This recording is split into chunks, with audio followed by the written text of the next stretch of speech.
अथ 57 सर्गः। आप्लुत्य च महावेगः पक्षवानिव पर्वतः भुजङ्गयक्षगन्धर्व प्रबुद्धकमलोत्पलम् स चन्द्रकुमुदम् रम्यम् सार्ककारण्डवम् शुभम्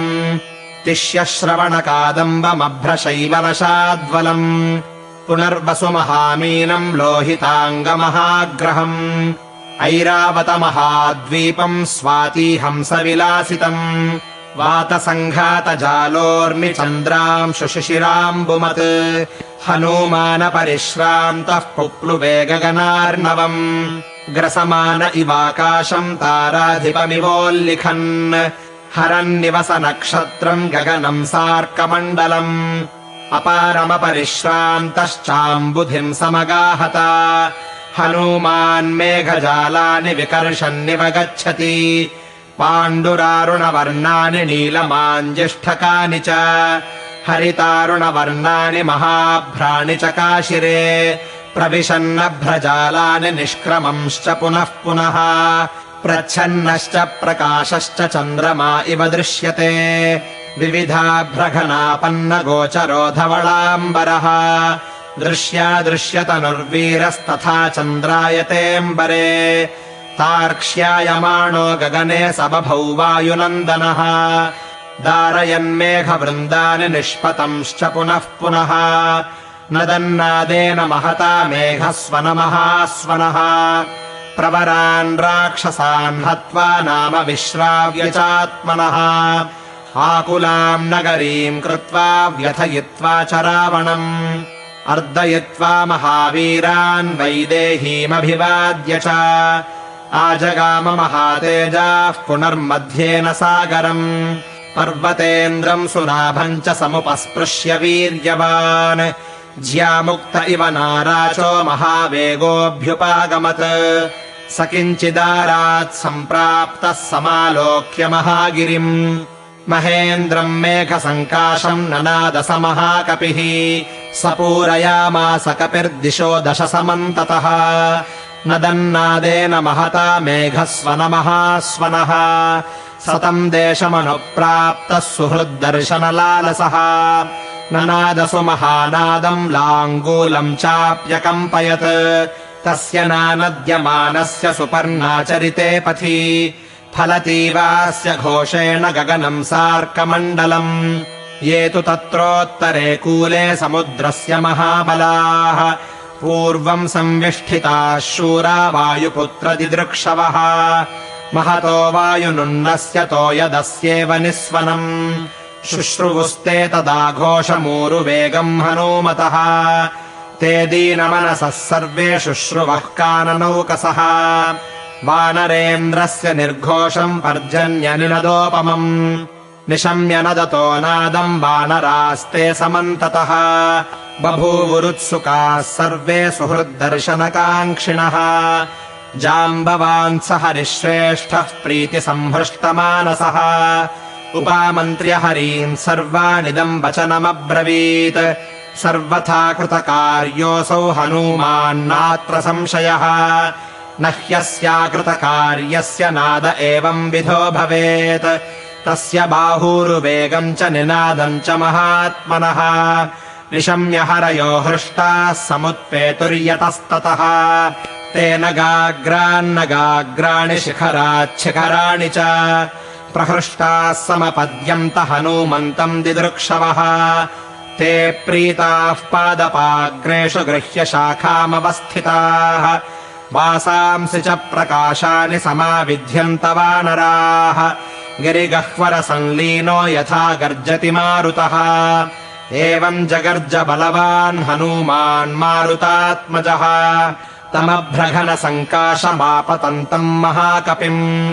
दृष्ट्वा ते वानराः सर्वे तस्थुः प्राञ्जलयस्तदा ततस्तु वेगवान् वीरो गिरेर्गिरिनिभः कपिः निपपातगिरेस्तस्य शिखरे पादपाकुले हर्षेणापूर्यमाणोऽसौ रम्ये पर्वतनिर्झरे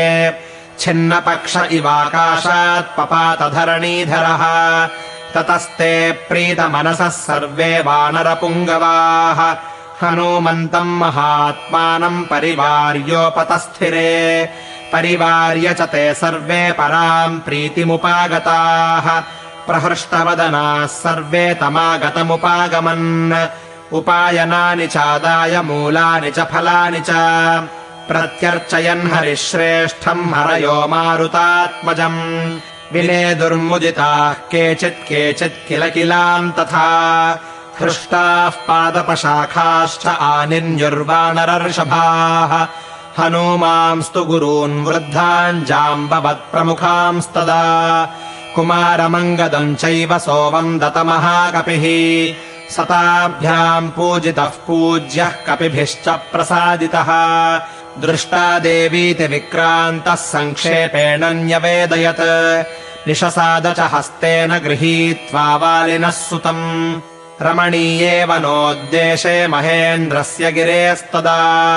हनूमानब्रवीत् पृष्टस्तदा तान् वानरर्षभान् अशोकवनिका संस्था दृष्टा सा जनकात्मजा रक्ष्यमाणा सुघोराभिराक्षसीभिरनिन्दिता एकवेणीधरा बाला रामदर्शनलालसा उपवासपरिश्रान्ता मलिना जटिला कृशा ततो दृष्टेति वचनम् महार्थममृतोपमम् निशम्य मारुतेः सर्वे मुदिता वानराभवन् क्ष्वेडन्त्यन्ये नदन्त्यन्ये गर्जन्त्यन्ये महाबलाः चक्रुः किल किलामन्ये प्रतिगर्जन्ति चापरे केचिदुच्छ्रितलाङ्गूलाः प्रहृष्टाः कपिकुञ्जराः